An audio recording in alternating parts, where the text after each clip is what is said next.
வணக்கம். இன்னைக்கு அனாட்டமி இன் தமிழ்ல வந்து நம்ம ஃப்ளெக்ஸார் ரெட்டினாகுலம் ஆஃப் த ரிஸ்ட் அதை பற்றி படிக்க போகிறோம். எனது ஃப்ளெக்ஸார் ரெட்டினாகுலம் நான் எதுக்கு ரிஸ்ட்டுன்னு சொல்கிறேன்னா, இன்னொரு நம்ம ஃபூட்லேயும் வந்து கால்லேயும் வந்து ஒரு ஃப்ளெக்ஸார் ரெட்டினாகுலம் இருக்குது. அதனால் ரொம்ப கவனமாக இருங்க. உங்களுக்கு பரீட்சையிலலாம் கேள்வி கேட்டால் கூட ஃப்ளெக்ஸார் ரெட்டினாகுலம்னு போட்டு உங்களுக்கு ஒரு ப்ராக்கெட் மாதிரி போட்டு ரிஸ்ட்டோ இல்லை ஹேண்டுனோ எழுதியிருப்பாங்க. அதை பார்த்துட்டு அதுக்கேற்ற மாதிரி நம்ம இன்னைக்கு பார்க்க போகிறது கையில் இருக்கக்கூடிய அந்த ஃப்ளெக்ஸார் ரெட்டினாகுலம். அது என்ன அப்படின்னு முதல்ல பார்த்துடலாம். ஒரு ஒரு ஃபைப்ரஸ், ரொம்ப டஃப்பாக இருக்கக்கூடிய ஒரு ஃபைப்ரஸ் கனெக்டிவ் டிஷ்யூன்னு சொல்லுவாங்க. அதுதான் வந்து ஃப்ளெக்ஸார் ரெட்டினாகுலம். அது எந்த இடத்துல இருக்குன்னா, இப்போ இந்த பாருங்க, இங்கே உங்களுக்கு இந்த ஏரியா தான் கார்பல் போன்ஸ் இல்லைங்களா? Carpal bones. அப்போது இங்கே பார்த்தீங்கன்னா, இந்த ஸ்கேஃபாய்ட் போனும் அதுக்கு அடுத்த ரோவில் இருக்கக்கூடிய இந்த ட்ரெபிசாய்ட் போன் இருக்கு இல்லையா? இந்த இடத்துல ஆரம்பித்து இந்த பிசிஃபார்ம் போனு இங்கே இருக்க ஹூக் ஆஃப் ஹேமெட். இப்போ பாருங்கள், என் விரல் நான் வைக்கிறேன் பாருங்களேன்.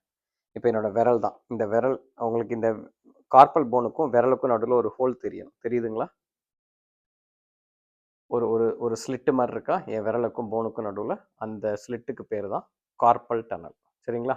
இப்போது என் விரல் தான் வந்து ஃப்ளெக்ஸார் ரெட்டினாகுலம். அதாவது இந்த இடத்துல என்ன ஆகுது அப்படின்னா, உங்களுக்கு இந்த விரல்களுக்கு போகக்கூடிய, நான் இப்போ சும்மா அந்த பைப் கிளீனர்ஸ் வச்சுருக்கேன். நீங்கள் வந்து இதை டெண்டானாக உருவகப்படுத்திக்கிட்டிங்கன்னா உங்களுக்கு வந்து மொத்தம் ஃப்ளெக்ஸார் டிஜிட்டோரம் சூப்பர்ஃபிஷியாலிஸ் 4 டெண்டன், அதுக்கப்புறம் ஃப்ளெக்ஸார் டிஜிட்டோரம் ப்ரொஃபண்டஸ் 4 டெண்டன், ஒரு டெண்டன் வந்து உங்களுக்கு வந்து நம்ம ஃப்ளெக்ஸார் பாலிசஸ் லாங்கஸ் ஒரு டெண்டன். இந்த 9 டெண்டன் வந்து இப்படி உள்ளே போகுது. அப்போது இதெல்லாம் கைக்கு விரலுக்கு ஒன்று வந்து தம்புக்கு போகணும், மிச்சம்லாம் 4 விரலுக்கு போகணும். அப்போ அந்த மாதிரி போகிறப்போ இதுக்குள்ளே போகுது. அப்போ இந்த இடத்துல இந்த டெண்டன்லாம் வெளில வராமல் இருக்க ஒரு டைட்டான ஒரு பேண்ட் வந்து இது எல்லாத்தையும் பிடிச்சிக்கணும். இப்போ பாருங்கள், இந்த டெண்டன்ஸ் எல்லாம் வந்து இந்த டனலுக்குள்ளே போகுது. அப்போது இந்த டனலுக்கு வந்து ஒரு ரூஃப் கொடுக்குது இல்லைங்களா? இது வந்து கார்பல் போன்ஸு. அதனால இந்த பகுதியில் இருக்கக்கூடிய அந்த டனலை வந்து நம்ம கார்பல் டனல்னு சொல்கிறோம். அந்த கார்பல் டனலோட ரூஃப், கூரை, அது வந்து ஃப்ளெக்ஸார் ரெட்டினாகுலம் அப்படிங்கிற ஒரு ஃபைபரஸ் கனெக்டிவ் டிஷ்யூ. சரிங்களா? ரொம்ப திக்காக இருக்கும். இது என்ன ஆகுதுன்னா, அப்படியே இந்த இடத்துல வந்து வரக்கூடியப்ப இந்த ஃபைபரஸ் டிஷ்யூனா நல்லா தடிமன் ஆகி 2 பக்கமும் அப்படியே விரிஞ்சு இப்படி ஃப்ளாட் ஆகிடுது இல்லைங்களா? அதனால என்னன்னா, இதுக்கு இன்னொரு பேரை சொல்கிறாங்க. இது கார்பல் ஏரியாவில் இருக்க கார்பல் போன்ஸு டிரான்ஸ்வர்ஸாக இருக்கு இல்லையா? இப்படி இந்த பக்கம் இதை நோக்கி எப்படி இருக்கு? ஸோ இடம் வளமாக இருக்குன்னு வச்சுக்கோங்களேன். அப்போ என்ன அர்த்தம்? இது வந்து டிரான்ஸ்வர்ஸ் கார்பல் லிகமெண்ட் அப்படின்னு இன்னொரு பேர் சொல்கிறாங்க. டிரான்ஸ்வர்ஸ் கார்பல் லிகமெண்ட்னாலும் ஃப்ளெக்ஸார் ரெட்டினாகுலம்னாலும் ஒன்று தான். இப்போது இந்த ஃப்ளெக்ஸார் ரெட்டினாகுலம் வந்து நான் முன்னாடியே சொன்ன மாதிரி ஒரு ஃபைப்ரஸ் கனெக்டிவ் டிஷ்யூ. இதோட நீளம் பார்த்தீங்கன்னா எவ்வளோ தூரம் பாருங்களேன், இவ்வளோ தான் இருக்குது. ஒரு 3 சென்டிமீட்டர் இருக்குமா? ஒரு 3 சென்டிமீட்டர் தான் லென்த்து. ஒரு அகலம் பார்த்தீங்கன்னா, இப்போ கிட்டத்தட்ட அந்த இப்போ நான் இந்த பாருங்களேன், இந்த பேப்பரை வச்சு இப்படி காமிச்சு கூட உங்களுக்கு புரியும் இல்லைங்களா? இவ்வளோ தான் 3 சென்டிமீட்டர்.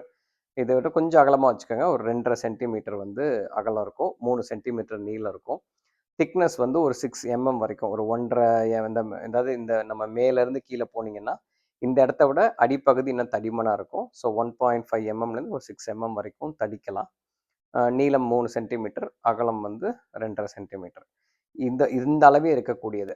ஆனால் இப்போ இது ஏன் வந்து இவ்வளோ முக்கியத்துவம்? பரீட்சையிலலாம் கேட்குற அளவுக்கு இதுக்கு என்ன என்ன அப்படின்னு கேட்டிங்க, என்ன பிரச்சனை, என்ன முக்கியத்துவம் அப்படின்னு கேட்டிங்கன்னா, இப்போ இந்த டெண்டன்லாம் வந்து விரலில் போய் இப்படி நம்ம விரலை இப்படி மடக்கணும் அப்படின்னு வச்சுக்கோங்களேன்.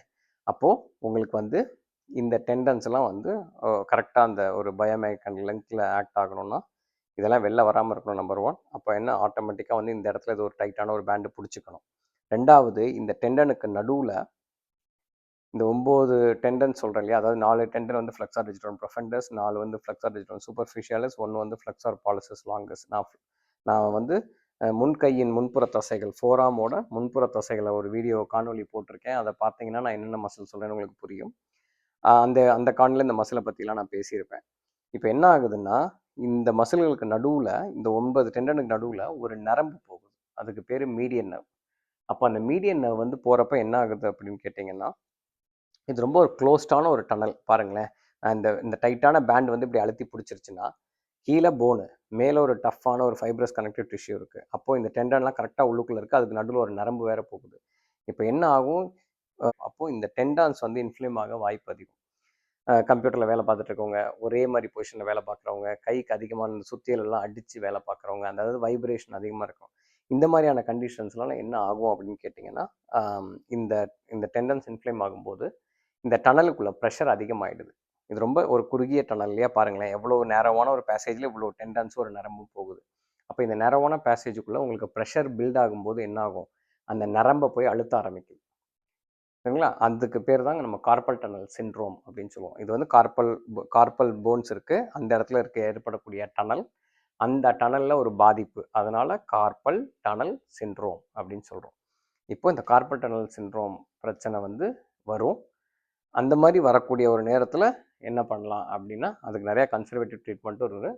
அதை கன்சர்வேட்டிவ்னா ஒரு ஓய்வு கொடுங்க, சில ஆன்டி இன்ஃப்ளமேட்டரி மருந்து மாத்திரைகள் வந்து மருத்துவர்கள் கொடுப்பாங்க. அதெல்லாம் சரியாக வந்துருச்சுன்னா முக்கால்வாசி பேருக்கு அது சரியாக வந்துடணும். அப்படி வராத பட்சத்தில் இந்த லிகமெண்ட்ஸோ இந்த ஃப்ளெக்ஸார் ரெட்டினம் இதை வந்து ரிலீஸ் பண்ணிடுவாங்க. இதை கொஞ்சம் அறுத்து கொஞ்சம் அகல்ற மாதிரியோ, இல்லைன்னா இதை கம்ப்ளீட்டாக கட் பண்ணி விட்டு அந்த டெண்டன்ஸை லூஸ் பண்ணிட்டோ, அந்த மாதிரி பண்ணும்போது என்ன ஆகும்? இந்த டெண்டன்ஸ் கொஞ்சம் லூஸ் ஆகிடும். அந்த டனல் கொஞ்சம் ரிலீஸ் ஆன உடனே அந்த நரம்பு மேலே இருக்கக்கூடிய அழுத்தம் குறைஞ்சு அந்த பிரச்சனை சரியாக வரும். உங்களுக்கு இது புரிஞ்சிருக்கும்னு நான் நினைக்கிறேன். அவ்வளோதாங்க. மற்றபடி உங்களுக்கு வந்து மெயினாக தெரிஞ்சுக்க வேண்டியது இவ்வளோதான். ஃப்ளெக்ஸார் ரெட்டினாகுலம்னா என்னது? அது இந்த பகுதியில் இருக்கக்கூடிய ஒரு ஃபைப்ரஸ் கனெக்டிவ் டிஷ்யூ. அதோட டைமென்ஷன்ஸ் என்ன? நீள, அகலம், பருமன் எல்லாம் எவ்வளோன்னு நான் சொல்லிட்டேன். அதோடைய மருத்துவ ரீதியான முக்கியத்துவம் என்னங்கிறதையும் நான் சொல்லிட்டேன். அது எதுக்கு ஒரு ரூஃபாக இருக்குன்னு சொல்லிட்டேன். அதுக்கு அடியில் என்னென்ன விஷயங்கள் போகுது, அந்த டனலுக்குள்ளே போகக்கூடிய அந்த ஸ்ட்ரக்சர்ஸ் என்னென்ன அப்படின்னு நான் சொல்லிட்டேன் இல்லையா? மொத்தம் 9 டெண்டன், ஒரு நரம்பு எல்லாம் உள்ளே போகுது. இவ்வளோதாங்க. இதுதான் ஃப்ளெக்ஸார் ரெட்டினாகுலம். இதை வந்து உங்களுக்கு பரீட்சையெல்லாம் கேட்டால் ரொம்ப ஈஸியான ஒரு விஷயம் தான். இது என்னன்னு உங்களுக்கு இப்போ ஒரு புரிதல் ஏற்பட்டிருக்கும். இந்த புரிதலை வச்சு நீங்கள் இப்படியே எழுதுனீங்கனாலே போதும். எங்கே ஆரம்பித்து எங்கே முடியுதுன்னு எழுதணும்னு கேட்டிங்கன்னா, நம்ம லேட்ரல் சைடில் வந்து ஸ்கேஃபாய்ட் போன், ட்ரபீசியம் போனு அப்படின்னு சொல்லலாம். அதே மாதிரி இந்த பக்கம் வந்து பெசிஃபார்ம் போனு, ஹூக் ஆஃப் ஹேமெட். அதுதான் அட்டாச்மெண்ட் சைட்ஸ் இந்த இந்த ஃபைப்ரஸ் டிஷ்யூக்கு. சரிங்களா? ஏதாவது கேள்விகள் இருந்தால் கருத்துரை பகுதியில் போடுங்க, நான் பதில் சொல்கிறேன். இந்த காணொலி உங்களுக்கு பயனுள்ளதாக இருக்கும் நான் நம்புகிறேன். நன்றி, வணக்கம்.